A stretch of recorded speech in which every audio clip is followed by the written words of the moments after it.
Assalamualaikum warahmatullahi wabarakatuh. Perkenalkan, nama saya Agung Sulaiman, NIM 19073002, Pendidikan Teknik Otomotif. Baiklah, di sini kita akan membahas mengenai korosi dan mekanismenya dan metode pengendalian dan pencegahan korosi. Pengertian korosi. Apa itu korosi? Korosi adalah sesuatu yang teramat berbahaya, baik secara langsung ataupun tidak langsung pada bidang industri minyak dan juga gas.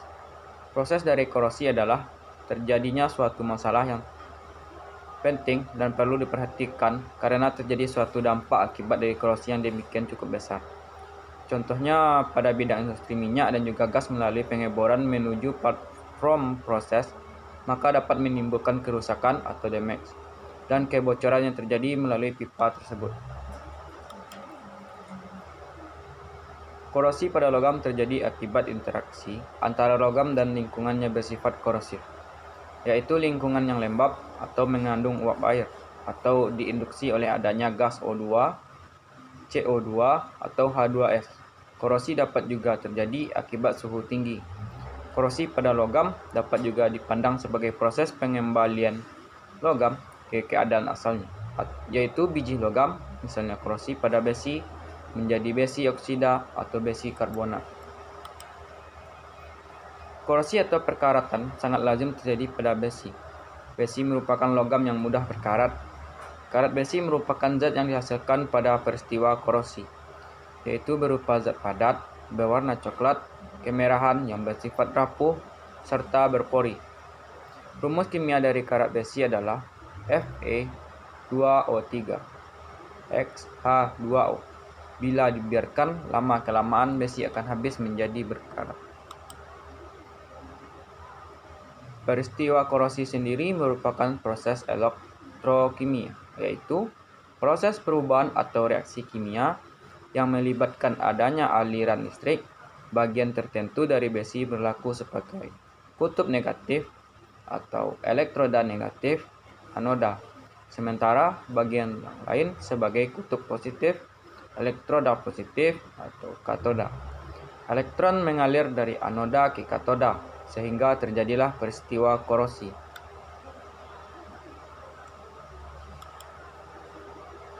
Besi berkarat. Mekanisme atau proses terjadinya korosi pada besi. Untuk dapat mengendalikan korosi, tentu harus memahami bagaimana mekanisme korosi pada besi. Korosi tergolong proses elektrokimia. Besi memiliki permukaan tidak halus akibat komposisi yang tidak sempurna, juga akibat perbedaan tegangan permukaan yang menimbulkan potensial pada daerah tertentu lebih tinggi dari daerah lainnya.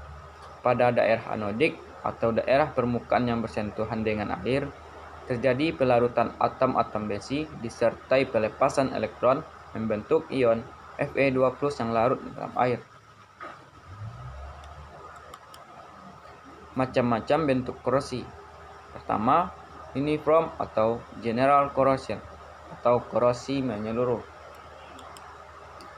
Pada korosi jenis korosi menyeluruh, seluruh permukaan logam yang terpos dengan lingkungan terkorosi secara merata. Jenis korosi ini mengakibatkan rusaknya konstruksi secara total.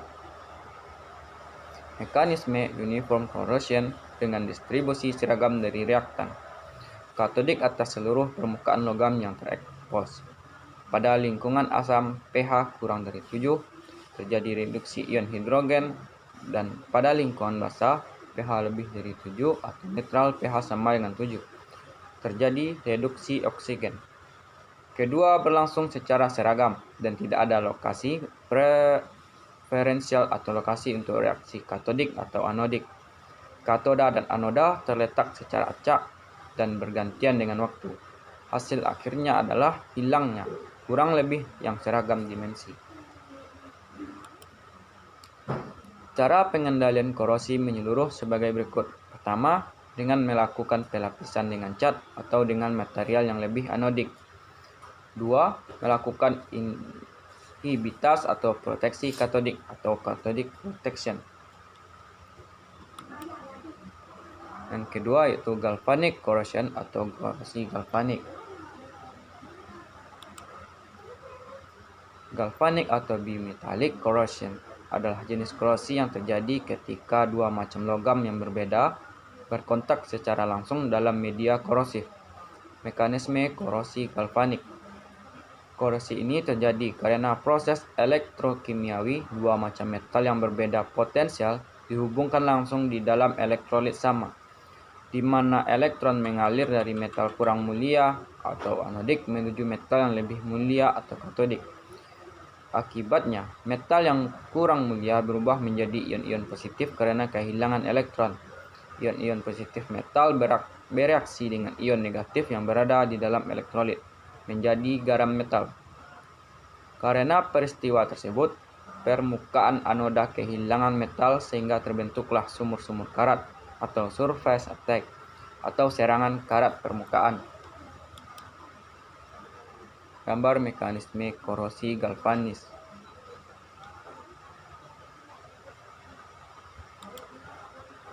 Metode-metode yang dilakukan dalam pengendalian korosi ini adalah: pertama, menekan terjadinya reaksi kimia atau elektrokimianya seperti reaksi anoda dan katoda, mengisolasi logam dari lingkungannya, mengurangi ion hidrogen di dalam lingkungan yang dikenal dengan mineralisasi, mengurangi oksigen yang larut dalam air, mencegah kontak dari dua material yang tidak sejenis, memilih logam-logam yang memiliki unsur-unsur yang berdekatan, mencegah celah atau menutup celah, mengadakan proteksi katodik dengan menempelkan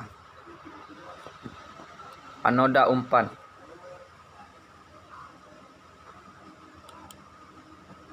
Tiga, selective leaching corrosion. Selective leaching adalah korosi selektif dari satu atau lebih komponen dari paduan larutan padat. Hal ini juga disebut pemisahan, pelarutan selektif atau serangan selektif. Contoh deloying umum adalah dekarburisasi, decobaltification, denictolification, dezinsification, dan korosi grafitik. Mekanisme selective leaching, logam yang berbeda dan paduan memiliki potensial yang berbeda atau potensial korosi. Pada elektrolit yang sama, paduan modern mengandung sejumlah unsur paduan berbeda yang menunjukkan potensial korosi yang berbeda. Beda potensial antara elemen paduan menjadi kekuatan pendorong yang berbeda untuk serangan preferensial yang lebih aktif pada elemen dalam paduan tersebut. Dalam kasus dezinsification dari kuningan seng istimewa terlarut dari paduan tembaga seng meninggalkan lapisan permukaan tembaga yang keropos dan rapuh. Gambar mekanisme selective leaching corrosion. Cara pengendalian atau mencegah selective leaching adalah menghindari komposisi yang berbeda dari material penyusun. Keempat, crevice corrosion atau korosi celah. Korosi celah mengacu pada serangan lokal pada permukaan logam atau perbatasan langsung dengan kesenjangan atau celah antara dua permukaan bergabung. Kesenjangan atau celah dapat berbentuk antara dua logam atau logam dan bahan non-logam. Di luar kesenjangan atau tanpa celah, kedua logam yang tahan terhadap korosi, kerusakan yang disebabkan oleh korosi, celah biasanya dibatasi pada satu logam di wilayah lokal dalam atau dekat dengan permukaan yang bergabung. Mekanisme crevice corrosion dimulai oleh perbedaan konsentrasi beberapa kandungan kimia, biasanya oksigen yang membentuk konsentrasi sel elektrokimia, perbedaan sel aerasi dalam kasus oksigen. Di luar dari celah katoda, kandungan oksigen dan pH lebih tinggi, tetapi klorida lebih rendah. Cara pengendalian korosi celah adalah sebagai berikut. Pertama, hindari pemakaian sambungan paku keling atau baut.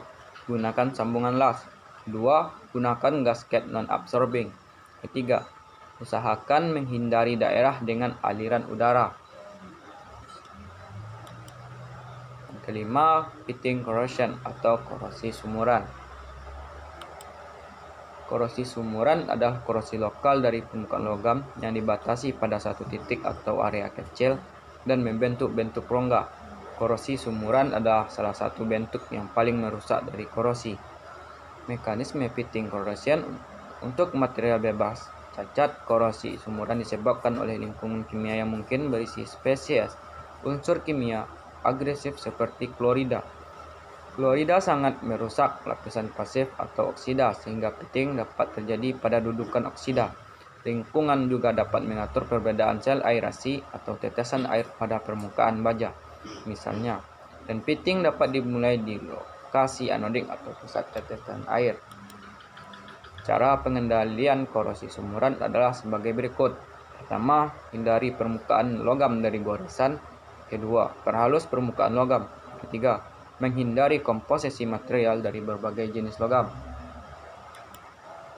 Keenam, intergranular corrosion.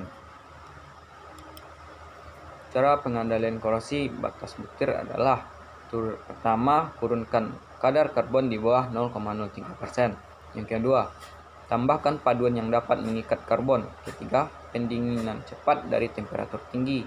4. Pelarutan karpida melalui pemanasan. Kelima, hindari pengelasan. 7. Stress corrosion cracking atau SCC.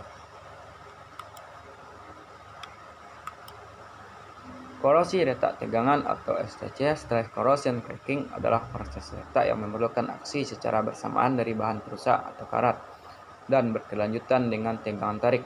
Ini tidak termasuk pengurangan bagian yang terkorosi akibat gagal oleh patahan cepat. Hal ini juga termasuk interkristalin atau transkristalin korosi yang dapat menghancurkan paduan tanpa tegangan diberikan atau tegangan sisa. Retak korosi tegangan dapat terjadi dalam kombinasi dengan pengentasan hidrogen. Mekanisme SCC terjadi akibat adanya hubungan dari 3 faktor komponen, yaitu bahan rentan terhadap korosi, adanya larutan elektrolit atau lingkungan, dan adanya tegangan. Sebagai contoh, tembaga dan paduan rentan terhadap senyawa amonia, baja ringan rentan terhadap larutan alkali, dan baja tahan karat rentan terhadap klorida. Gambar mekanisme korosi SCC. Cara pengendalian korosi tegangan adalah: pertama, turunkan dasarnya tegangan. Kedua, turunkan tegangan sisa termal. Ketiga, kurangi beban luar atau perbesar area potongan. Keempat, penggunaan inhibitor. 8. Erosion corrosion.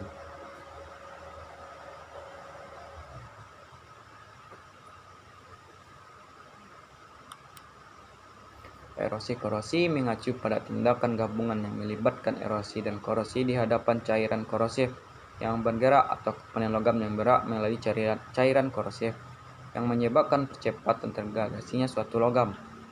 Mekanisme erosion corrosion, efek mekanik aliran atau kecepatan fluida dikombinasikan dengan aksi cairan korosif menyebabkan percepatan hilangnya dari logam. Tahap awal melibatkan penghapusan mekanik film pelindung logam dan kemudian korosi logam telanjang oleh cairan korosif yang mengalir. Proses siklus ini sampai perubahan komponen terjadi. Gambar mekanisme korosi erosi.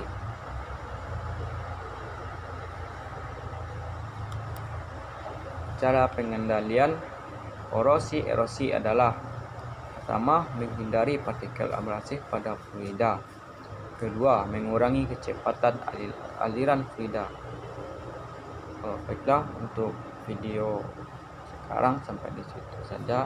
Assalamualaikum warahmatullahi wabarakatuh.